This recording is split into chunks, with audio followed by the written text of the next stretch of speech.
are people in this world who will never physically harm you, but they will deplete your spirit one conversation at a time. They don't punch you with fists, they punch holes in your peace. You walk away from them not with bruises on your skin, but with bruises on your soul. Every interaction feels like a transaction where your energy is taken and nothing is given back. They don't add to your life, they extract from it. And slowly, without even realizing it, you start to shrink. Your light dims. Your motivation fades. You go to bed more tired after speaking to them than after a full day's work. That is not normal. That is not healthy. That is not love. Emotionally draining people operate like parasites. They attach themselves to your strength, your joy, your presence, because they're lacking those things in themselves. But instead of taking the time to build their own emotional foundation, they feed on yours. They need constant reassurance, never return the same love, and always bring trauma disguised as crisis. And because you care, because you're kind, because you're empathetic, you keep showing up, you keep pouring out, you keep trying, but no matter how much you give, it's never enough for them. They're not satisfied by your love, they're dependent on it. Not to grow, but to survive. You can tell someone is draining your energy when you start dreading their calls, resenting their presence, and feeling completely emptied after they leave. It's not because you're a bad person. It's because your spirit knows it's being pulled in the wrong direction. Your body, your mind, your soul, they're all giving you warning signs. This connection is costing more than it's giving. You feel it in your anxiety. You feel it in your fatigue. You feel it when you realize that conversations with them don't empower you.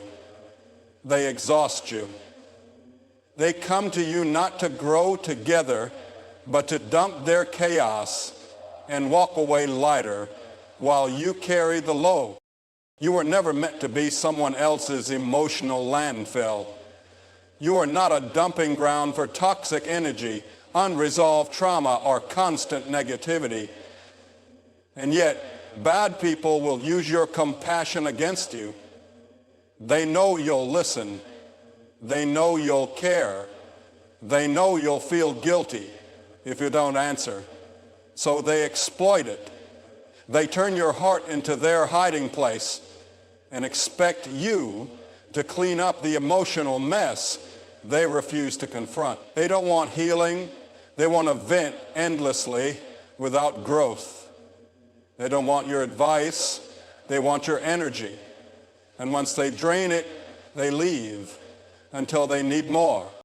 The most dangerous part about these emotionally exhausting people is that they usually enter your life in disguise. They come as victims.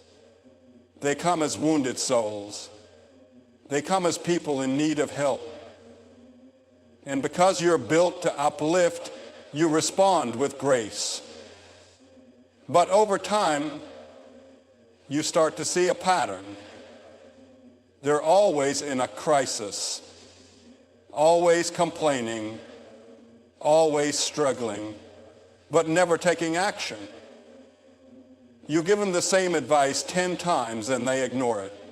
Why? Because they don't want solutions, they want attention. They don't want to change. They want to be coddled. It is not cruel to protect your peace.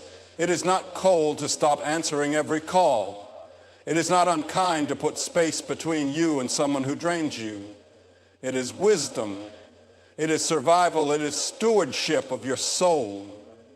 You cannot fulfill your purpose if you are constantly running on empty. You can't hear from God if you're constantly entangled in someone else's chaos. The enemy knows he can't always destroy you, so he sends people to distract you, to drain you, to deplete you. And if you're not discerning, you'll think you're being helpful when really you're being held hostage. And let's be clear, there's a difference between supporting someone and enabling them. Supporting says, I love you and I'll help you rise. Enabling says, I'll carry your burdens while you sit still. One leads to growth, the other leads to dependency. And bad people know how to play the role of the helpless just long enough to hook you. They know your kindness is strong. They know your heart is big. And they use that knowledge not to honor you, but to wear you down. But here's the truth. Your energy is sacred. Your peace is valuable. Your time is currency. And the people who respect you will never make you feel like you have to bankrupt yourself emotionally just to keep them around. The right people will pour into you the same way you pour into them. They will refresh your soul, not drain it. They will sharpen you, not siphon from you. They will honor your presence instead of demanding your attention like it's owed. You are not less loving because you need space. You are not less faithful because you put boundaries in place. In fact, boundaries are what keep your love sustainable. Without them, you burn out. Without them, you become bitter. Without them, you become resentful. And resentment is not a fruit of the Spirit. That's why God calls us to be wise as serpents and gentle as doves. You can be compassionate and still walk away. You can care deeply and still say, this is no longer good for me. You can be holy and still say, I refuse to be drained by someone who refuses to change. So today, give yourself permission to protect your energy. Give yourself permission to decline the calls that leave you heavy. Give yourself permission to step back from relationships that constantly pull from you but never pour into you. You are not a machine. You are not a fixer. You are not a savior. You are a human being with limits. And honoring those limits is not selfish. It's spiritual. Sometimes the best way to love someone is from a distance, because up close, they don't grow, they rely. They don't rise, they recline. And you end up doing all the emotional labor in a relationship that's only one-sided. Love is not supposed to be lopsided. Ministry is not martyrdom. Serving others should not mean sacrificing yourself on an altar of emotional exhaustion. And when you finally let go of the people who drain you, you create space for God to surround you with people who fuel you. This next season of your life requires strength, clarity, and emotional margin. You can't afford to be weighed down by people who are committed to confusion. Let them go. Not with hate, but with healing. Not with vengeance, but with vision. Because your purpose is too big, your calling is too deep, and your future is too important to be drained by someone who doesn't want to change. Choose peace over pity. Choose growth over guilt. Choose freedom over fatigue. You owe that to yourself and to the God who gave you this one precious life to live. One of the clearest signs that someone is not meant to walk beside you in your purpose is this: they manipulate moments to serve themselves. You could be in a storm, and instead of bringing you an umbrella, they'll find a way to benefit from your suffering. They twist words, distort facts, and reshape narratives just to make sure they come out on top. These are the type of people who smile in your face while pulling the strings behind your struggle. They're not interested in healing you. They're invested in controlling you. And the more power you give them, the more they'll abuse it. They disguise their self-centeredness as concern, but underneath it all is a selfish agenda. How can they use your vulnerability to their advantage? These manipulators thrive in chaos because confusion gives them control. If you're constantly questioning yourself, feeling off balance or unsure of your decisions after speaking with someone, chances are you're not dealing with a friend, you're dealing with a puppet master. They'll make you feel like everything is your fault, even when it's their behavior that broke the peace.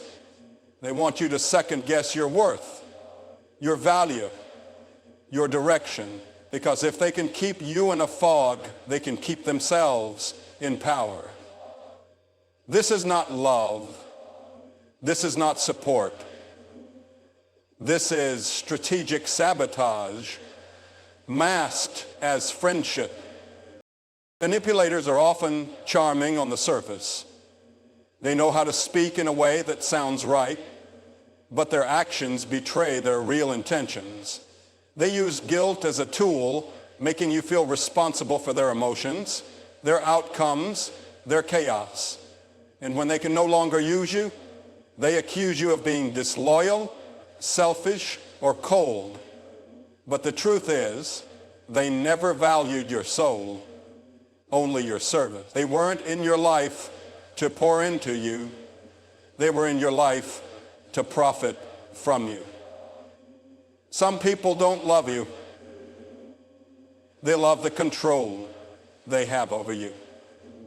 And the moment you break free from that manipulation, they'll call you the villain in a story they wrote for themselves. Let's be honest. It takes courage to see manipulation for what it is. Because when you're a good-hearted person, your instinct is to give people the benefit of the doubt. You try to understand them, explain away their behavior, believe in their potential. But you cannot keep sacrificing your peace for someone who feeds off your confusion. If you always feel like you're walking on eggshells, like you can't speak up, like you have to shrink to keep the relationship alive, then you're not in a relationship, you're in a trap.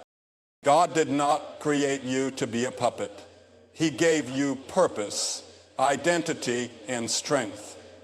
And anytime someone tries to override your voice, your instincts, and your boundaries, they are working against your calling, not alongside it. Manipulators are subtle at first. They test your limits, push your buttons, and study your reactions. They'll see how far they can go before you say no. And when you finally do, they'll act shocked, hurt, betrayed, because your boundary interferes with their control. Don't fall for it. Freedom begins the moment you stop allowing others to write your story. You have the right to walk away from people who twist the truth to keep you bound.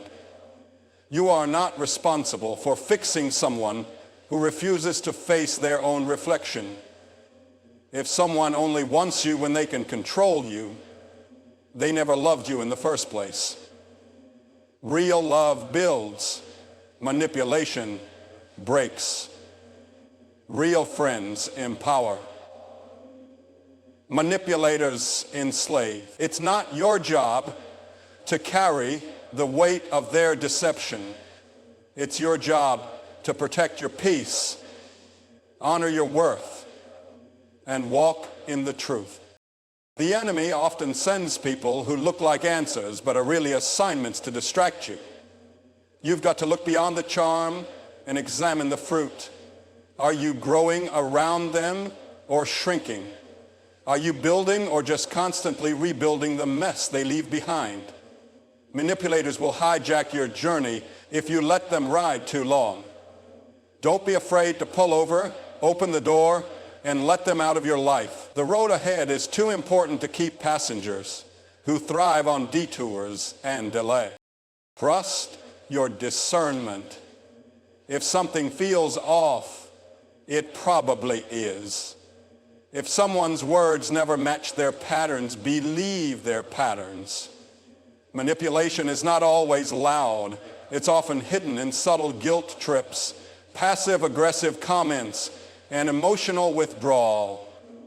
But over time, the effect is the same.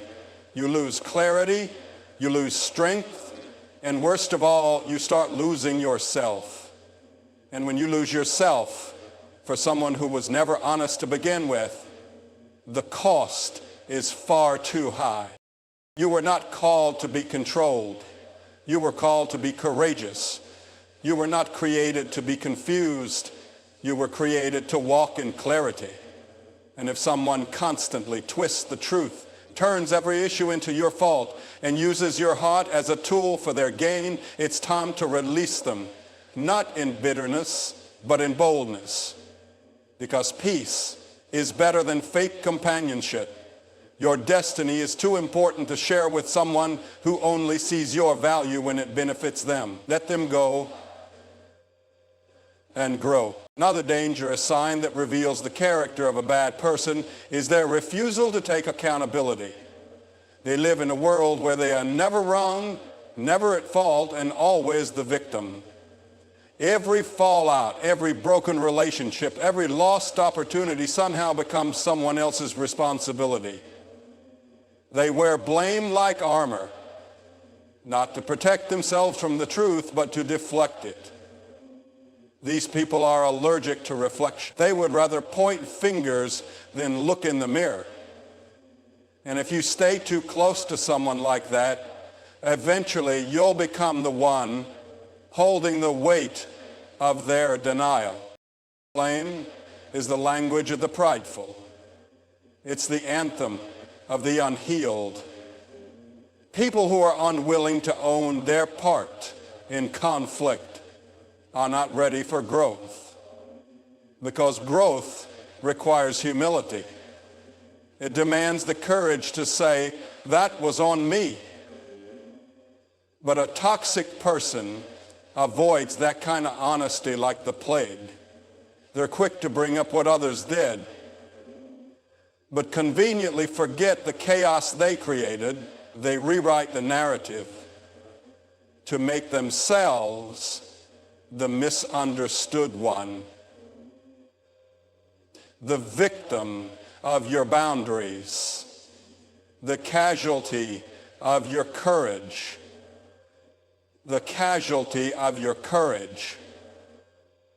And if you're not careful, you'll spend your strength trying to prove your innocence in a courtroom they already rigged.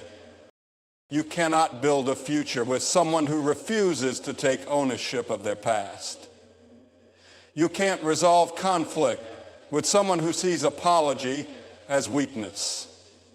And no matter how many times you try to reason with them, they'll twist your words, minimize your pain, and flip the script.